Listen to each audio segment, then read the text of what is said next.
Rain lashed across the private runway as billionaire Adelaide Monroe stood trembling beside her grounded jet. 3 elite engineers had already failed, leaving her $120 million aircraft dead before a crucial peace summit. The clock ticked. Then, a soaked man in a faded jumpsuit walked through the storm. Leo Carter, a single dad mechanic no one had called for. The crew scoffed until he placed his rough hand on the engine, whispered, "You tightened it wrong."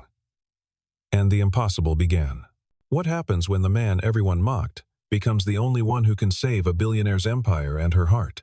The storm came without warning, the way storms always do when everything matters most. Adelaide Monroe stood beneath the aluminum canopy of her private hangar, rain hammering the metal roof like accusations she could not answer. She was 34 years old, CEO of Monroe Aerodynamics, heir to an empire built on titanium wings and satellite contracts that kept nations safe. Tonight, she wore a red bodycon dress with a sharp V neckline, black heels that clicked like gunshots on the concrete, and an expression that could freeze jet fuel mid-air. Her hair, dark and pulled back tight, framed a face the business magazines called beautiful and unapproachable, which was exactly how she preferred it. Behind her, the Falcon X-90 sat silent, its engines cold, its sleek body useless as a grounded bird. 3 hours. That was all she had left to reach Tokyo, to sign the $5 billion defense contract that would secure her company's future for the next decade. Her father had built Monroe Aerodynamics from nothing. She would not be the one to let it fall. But the jet would not start. Around her, a dozen engineers in crisp white coats stood in nervous clusters, their tablets glowing in the dim light, their voices low and defeated. They had tried everything. Diagnostics showed nothing. The fuel lines were clear. The electrical systems hummed with power. Yet the turbines refused to ignite, as if the machine itself had decided to betray her. Adelaide turned to the lead engineer, a man named Marcus, who had worked for her father 20 years ago. "Tell me again why this is happening."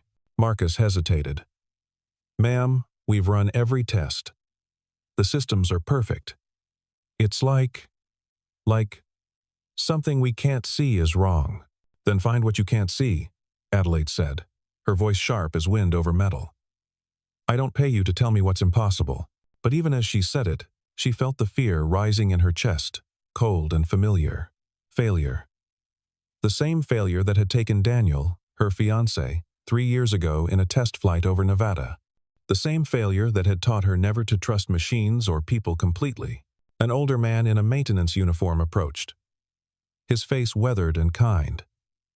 His name was Raymond, and he had been with the company since Adelaide was a child.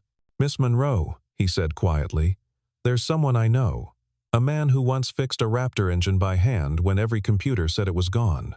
Adelaide looked at him, her eyes cold. "I don't have time for legends, Raymond. He's no legend, ma'am. Just a good mechanic. Name's Leo Carter. Lives 20 minutes from here. Works on old trucks now. But he used to be one of the best aircraft engineers in the country." Adelaide wanted to refuse. She wanted to demand that her own engineers, the best in the industry, the ones she paid 6 figures, solve this themselves. But the clock on the wall showed 2 hours and 47 minutes until her window closed. Pride, she had learned, was expensive. "Call him," she said. The truck that arrived 15 minutes later was old, dented, and painted a fading blue that had seen better decades. It rolled through the security gate with the slow confidence of something that had made this kind of journey before, though never to a place like this. The door opened, and a man stepped out into the rain. Leo Carter was 36 years old, though he looked older in the way that men do when life has asked too much of them too soon. He wore a gray jumpsuit stained with oil and time, work boots with steel toes, and no expression at all. His hair was dark, cut short, and his hands, when Adelaide saw them as he walked closer, were scarred and strong. The hands of someone who had built and fixed and held things together when they wanted to fall apart. He moved through the storm like it did not bother him, like weather was just another problem to be solved. The engineers watched him approach with barely concealed contempt. One of them, a young man fresh from MIT, muttered loud enough to be heard, "This is who we're trusting." "A garage mechanic?" Adelaide said nothing. She simply watched. Leo stopped in front of her, rain dripping from his hair, and met her eyes. There was no deference in his gaze, no nervousness. Just calm. "You called for me," he said. "Not a question. My jet won't start," Adelaide replied. "My engineers can't fix it. Raymond says you can." Leo looked past her at the Falcon X-90, studied it for a long moment. "Give me 15 minutes with the engine." "Alone." "Alone?" Marcus stepped forward. "We need to supervise." "No," Leo said simply. "You've already tried. Now, let someone else listen." Adelaide felt something shift in the air. Something she could not name. She nodded once. 15 minutes. Leo walked to the jet, climbed the maintenance ladder, and opened the engine, cowling with the ease of someone who had done it 10,000 times before. The engineers watched, arms crossed, waiting for him to fail. Adelaide watched too, but for different reasons. There was something in the way he moved, gentle, precise, almost reverent, that reminded her of her father. The rain pounded. The clock ticked. Leo's hands moved over the engine like a doctor examining a patient, touching, pressing, listening. Then he stopped. His fingers rested on a valve housing near the fuel injector manifold. He closed his eyes. "Here," he said quietly, to no one in particular. Then louder. Someone over-tightened the pressure regulator. The threading is stripped. It's reading as closed when it's actually hemorrhaging microfractures into the secondary line. Marcus climbed up beside him, scanned the component with a diagnostic tool. His face went pale. "How did you feel it?" Leo said. He took Marcus's hand and placed it on the valve. "The vibration is wrong. Machines talk if you listen." 10 minutes later, the part was replaced. Leo turned the ignition relay himself, and the Falcon X-90 roared to life, smooth and perfect, as if it had never been broken at all. The hangar erupted in relieved chaos. Engineers shook hands. Raymond smiled, but Adelaide just stood there, staring at Leo as he climbed down from the jet, wiping his hands on a rag that was already filthy. She walked to him. "Where did you learn to do that?" Leo looked at her.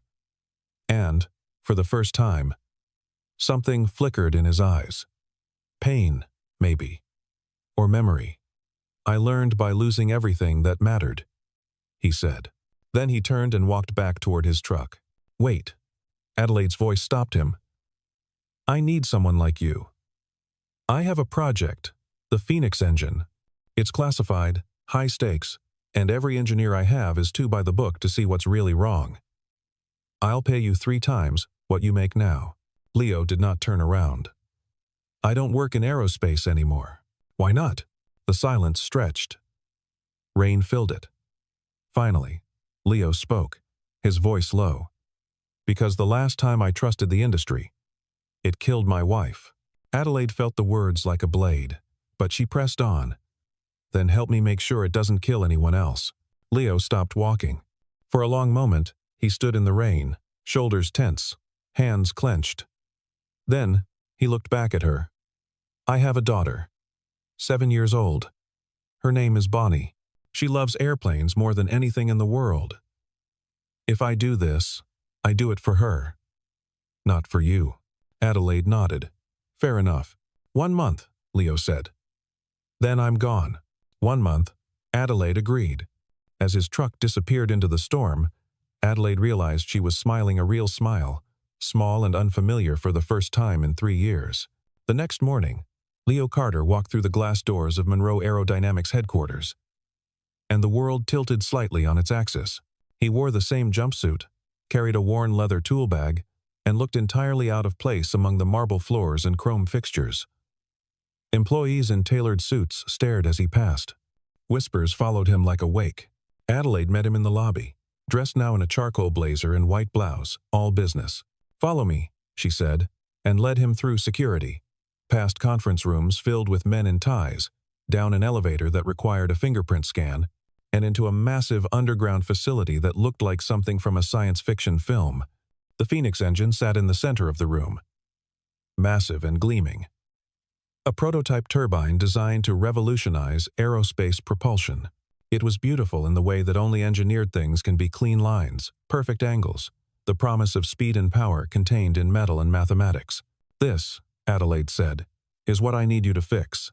Leo set down his tool bag, walked around the engine slowly, his eyes tracing every seam and bolt. "What's wrong with it?"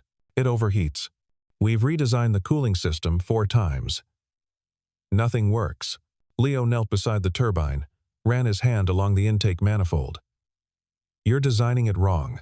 Behind them, a voice cut through the air like ice. "Excuse me?" Leo turned. A man in an expensive gray suit stood at the entrance, his expression a mix of disbelief and contempt. He was tall, 50s, with silver hair and the kind of confidence that came from never being told no. His name was Clinton Reeves, Vice President of Engineering, and he had been with Monroe Aerodynamics for 15 years. "Who," Clinton said slowly, "is this?" "This is Leo Carter," Adelaide replied, her tone firm. "He's consulting on the Phoenix project." Clinton laughed a short, bitter sound. "A consultant?"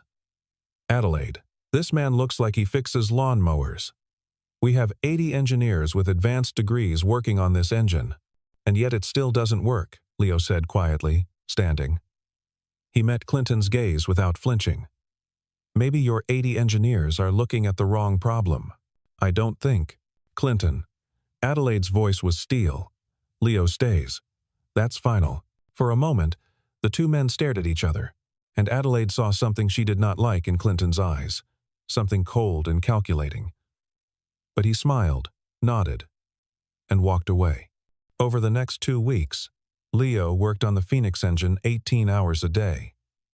He stripped systems, rebuilt components, and taught Adelaide's engineers things their textbooks had never mentioned.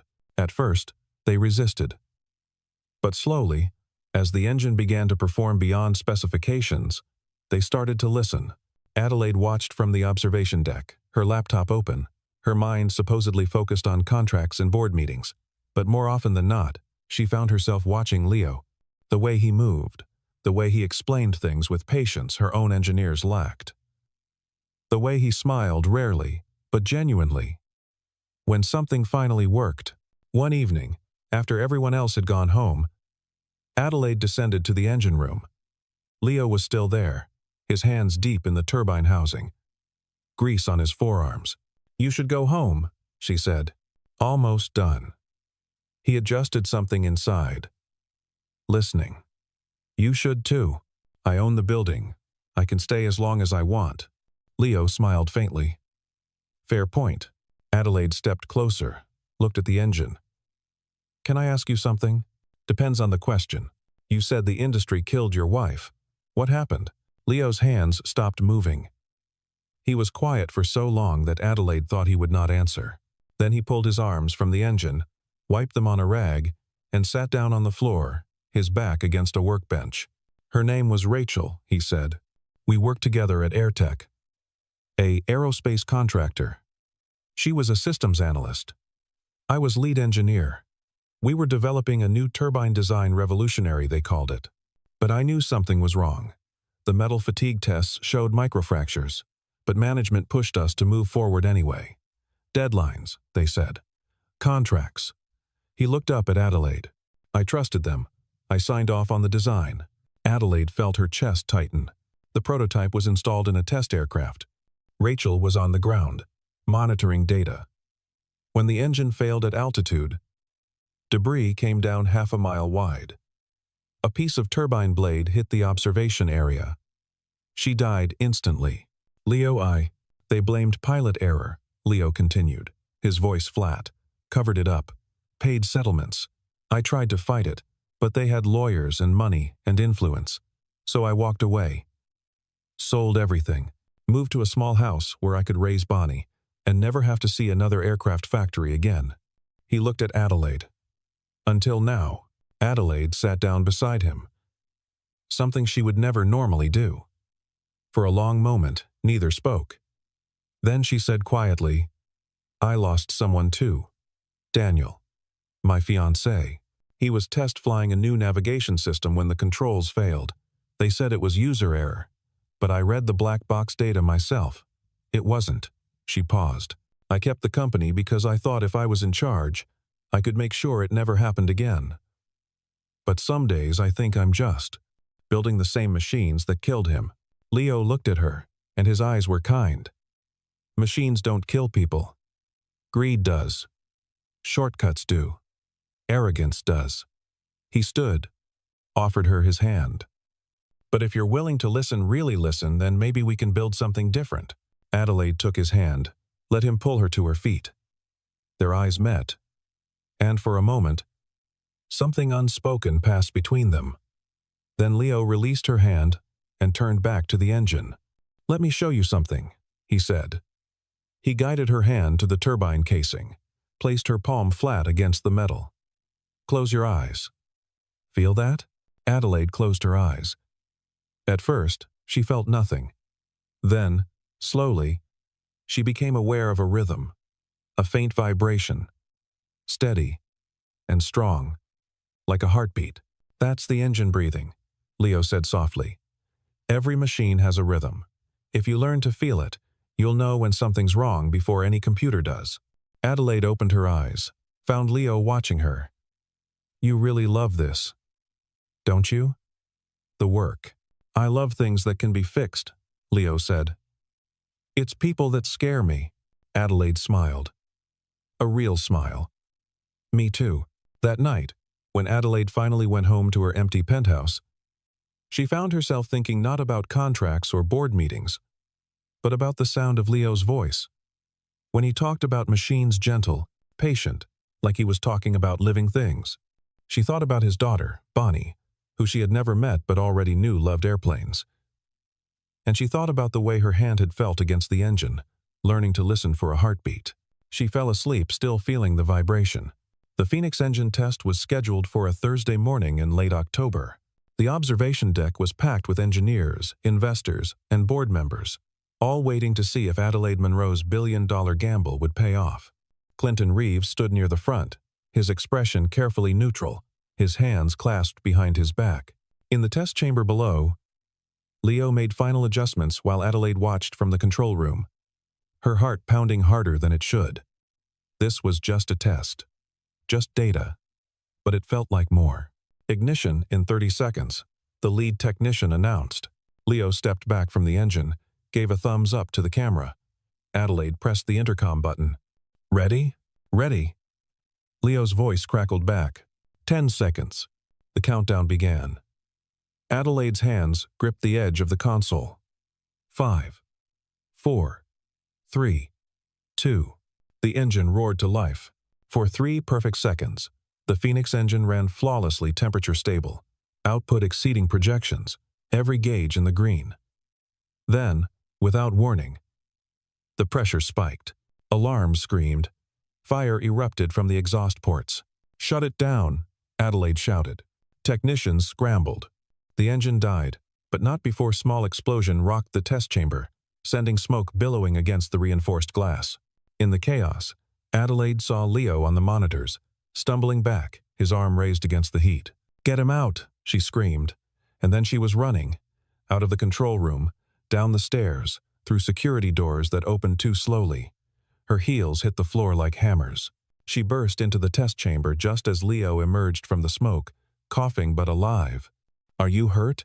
"I'm fine," Leo said, but his eyes were hard, angry. "That wasn't mechanical failure." "What?" "Someone sabotaged it." He pointed at the engine. The fuel mixture was altered. Someone went into the system and changed the ratios. That kind of failure doesn't happen on its own. Adelaide felt ice flood her veins. Who would? But before she could finish, the door opened and Clinton Reeves walked in, flanked by 2 board members. His expression was grave, concerned, and entirely false. "Adelaide," Clinton said gently, "I think we need to talk about Mr. Carter's role in this project." "His role?" Adelaide's voice was sharp. "Clinton, he just said someone sabotaged the engine." "Or?" Clinton replied smoothly. "Mr. Carter made an error and is trying to deflect blame." "Adelaide, I know you've grown fond of him, but we have a responsibility to this company. The board is concerned. The investors are asking questions. We can't afford another failure. He didn't fail. The engine exploded. Adelaide. Clinton's voice was firm now, almost paternal. We have footage. We have data.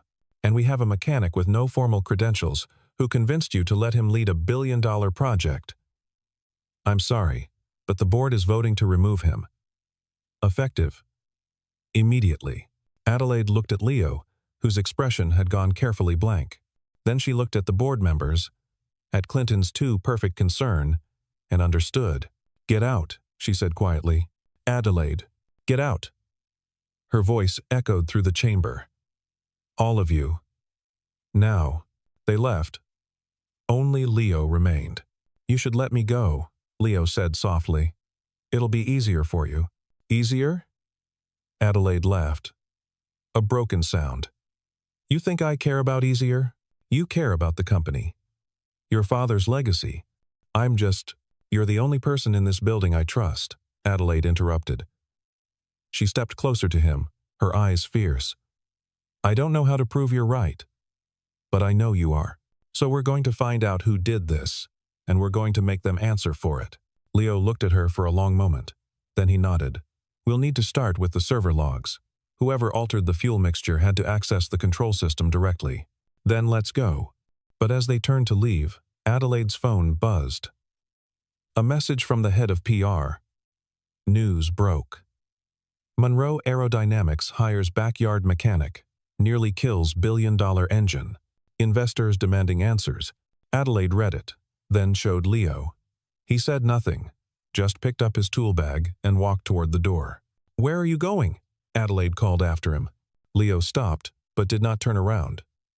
You heard them. I'm a liability now. I won't drag you down. Leo, take care of Bonnie if something happens to me, he said quietly. She's staying with my sister. There's a letter in my truck. It explains everything. He looked back, and his eyes were tired. It wasn't your machines that killed people, Adelaide. It was the lies. Don't let them make you lie too. Then he was gone. Adelaide stood alone in the test chamber, surrounded by smoke and ruined metal. And for the first time since her father died, she let herself cry. Not from fear, from fury. Because Leo was right, and she had let him walk away. And somewhere, in her pristine building, there was a traitor she had trusted.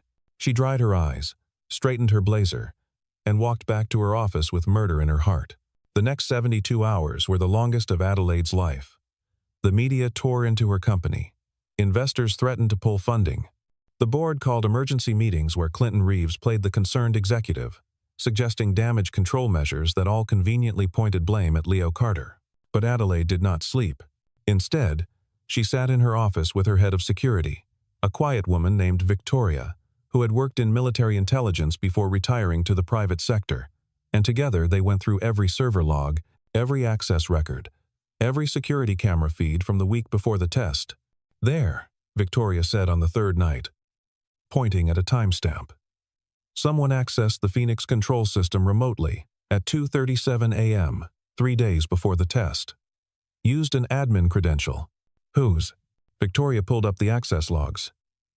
Yours. Adelaide's blood ran cold. I was at a gala that night. Hundreds of witnesses. I know. Which means someone cloned your credentials. Victoria typed rapidly. Let me trace the IP. Got it.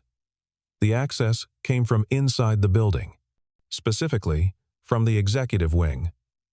Office 212. Adelaide felt her stomach drop.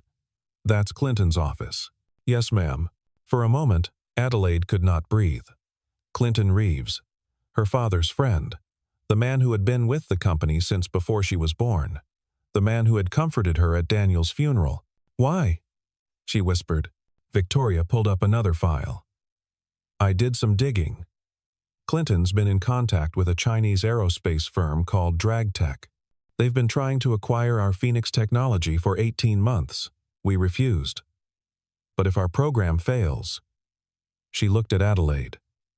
They could buy the assets at bankruptcy auction. Clinton set to receive a $20 million consulting contract with DragTech, signed 2 weeks ago. Adelaide stood, her hands shaking. Not from fear. From rage. Get me everything. Every email, every transaction, every conversation. And find Leo Carter. Ma'am. Find him. Leo Carter sat in his kitchen at 2 a.m, staring at a cup of coffee he had not touched. Bonnie was asleep upstairs, her room still covered in model airplanes that she had built with his help. On the table in front of him sat a single folder, the one he had never shown Adelaide. The one that contained every piece of evidence about Rachel's death. Every cover-up document. Every lie AirTech had told. He had spent 3 years trying to forget. But you could not forget something that had killed the person you loved most. His phone rang. He almost did not answer. Then, he saw the name. Adelaide Monroe. Hello? Where are you? Her voice was sharp, urgent. Home. Why? Stay there. I'm sending a car. We have evidence.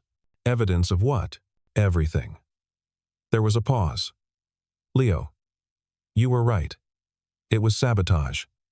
And I know who did it. 15 minutes later, headlights swept across his driveway. But it was not a car.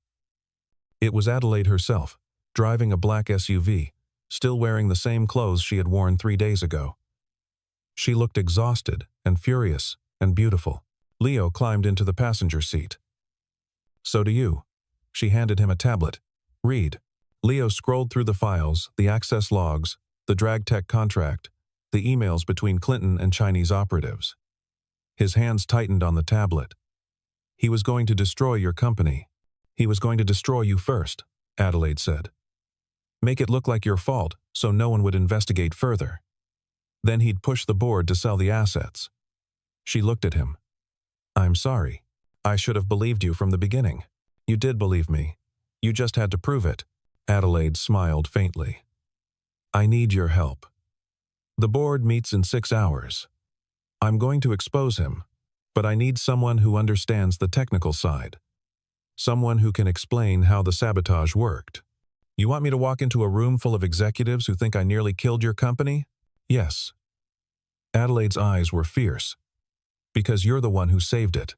The Monroe Aerodynamics boardroom was glass and steel and power, with a view of the city that stretched to the horizon.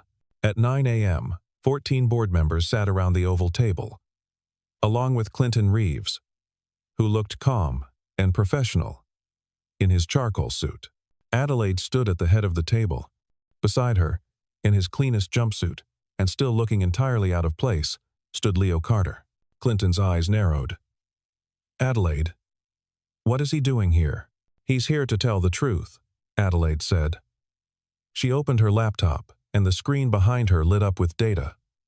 3 days ago, the Phoenix engine test failed. You all blamed Leo, but the failure was not his fault. It was sabotage. Murmurs around the table.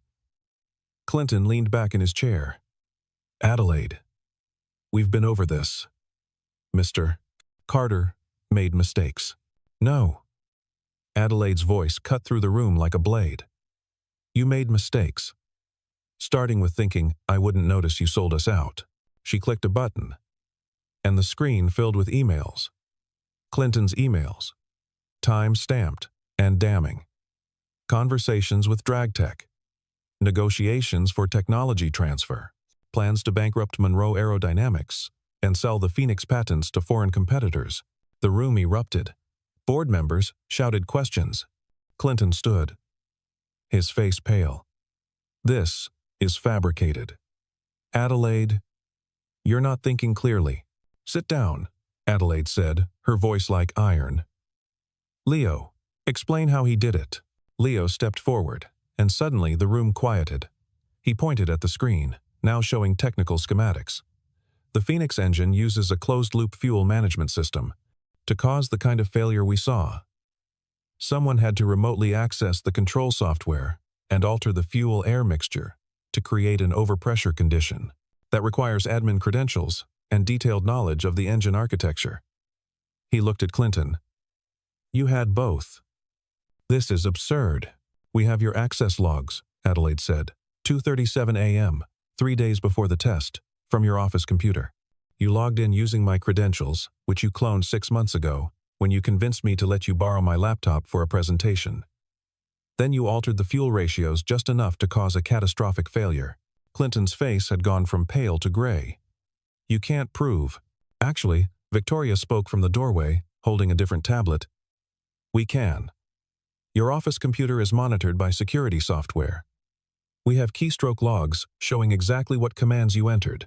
We also have recordings of your calls, with DragTech discussing payment schedules. For a long moment, no one moved. Then one of the board members, a silver-haired woman named Dr. Pearson, stood. Clinton Reeves, you are dismissed from this company effective immediately. Security will escort you out. Expect legal action to follow. Clinton looked around the table, saw no allies, and laughed a bitter, defeated sound. You think you've won? Adelaide, you're so naive. This industry runs on deals like mine. Your father knew it. He made them himself. My father, Adelaide said quietly, would have thrown you out a window. Security came. Clinton left. And for the first time in weeks, Adelaide let herself breathe. After the board meeting, after the lawyers and the press statements and the damage control, Adelaide found Leo sitting on a bench outside the building, watching clouds drift across the autumn sky.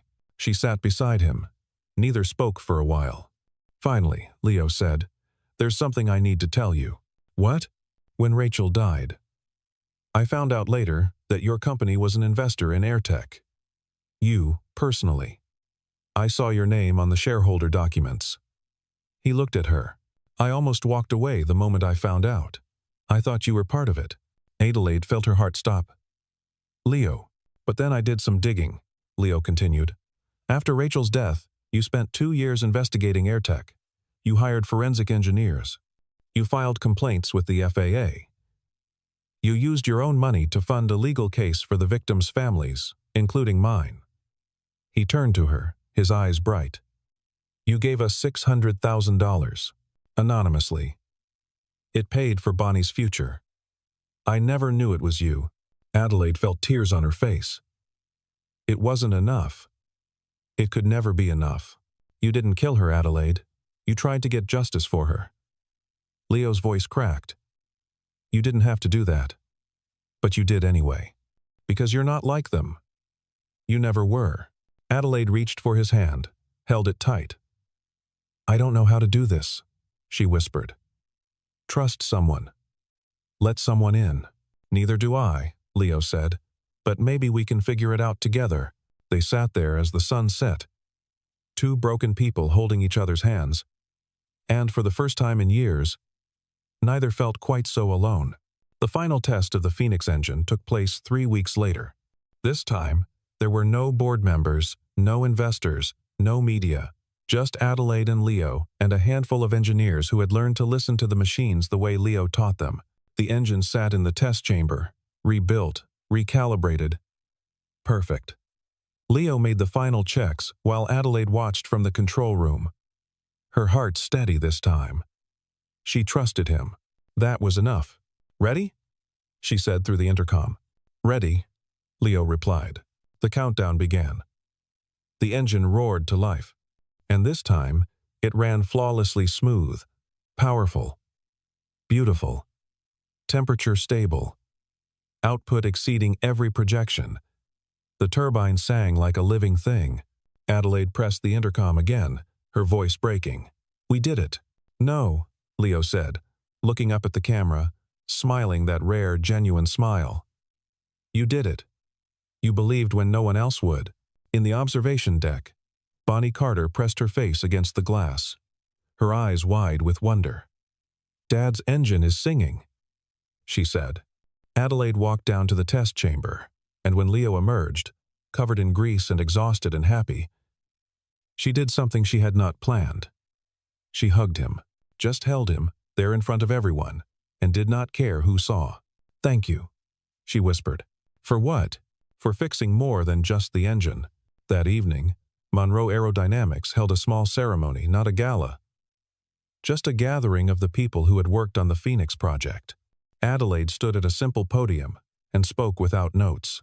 3 months ago, she said, I thought success meant having the best engineers, the most money, the biggest contracts. I was wrong. Success means having people who tell you the truth, who don't take shortcuts, who understand that machines are only as good as the integrity of the people who build them. She looked at Leo. Leo Carter came into this company as a consultant. Today, I'm announcing his promotion to Chief Engineer of Monroe Aerodynamics. I'm also establishing the Carter Foundation, a scholarship fund for children of aerospace workers, in honor of his daughter Bonnie and his late wife Rachel. The room erupted in applause.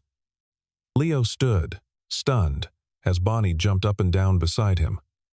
Adelaide walked to him, and in front of everyone, she handed him a small box. Inside was a wrench beautifully crafted, made of silver with words engraved on the handle. To the man who fixed my heart. Leo stared at it, his eyes shining. Adelaide. Don't thank me, she said softly. Just stay, please. Leo looked at her, and in that moment, surrounded by people and noise and light, they were the only two people in the world. He nodded. I'll stay. Bonnie tugged on Adelaide's sleeve. Miss Monroe, will you come to our house for dinner? Dad makes really good spaghetti. Adelaide looked at Leo, who smiled sheepishly. She's not wrong. I'd love to, Adelaide said. They left together the billionaire CEO, the single dad mechanic, and the 7-year-old girl who loved airplanes more than anything in the world. And as they walked out into the evening, Adelaide realized something she had not felt in years. She felt hope. The runway stretched golden in the dawn light, empty and perfect. Leo stood beside Adelaide's jet, no longer grounded, no longer broken, just waiting. Bonnie sat in the cockpit of a small model plane nearby, her hands on the toy controls, making engine noises with her mouth. Adelaide stood close to Leo, watching the sunrise paint the clouds pink and orange. You ever think about what happens next? Leo asked. Every day, Adelaide said. And every day, I realize I don't need to plan everything. Sometimes you just need to trust that things will work out. Leo smiled. That's very unlike you. I know. You're a bad influence. I'll take that as a compliment. Bonnie called out from her model plane. Dad, Miss Adelaide, come see. I fixed the landing gear all by myself. They walked over together, and Leo crouched beside his daughter, examining her work with the same careful attention he gave to real engines. Perfect, Bonnie. You're going to be a great engineer someday. Like you? Bonnie asked. Better than me, Leo said. Adelaide watched them, and her heart felt full in a way it had not for years.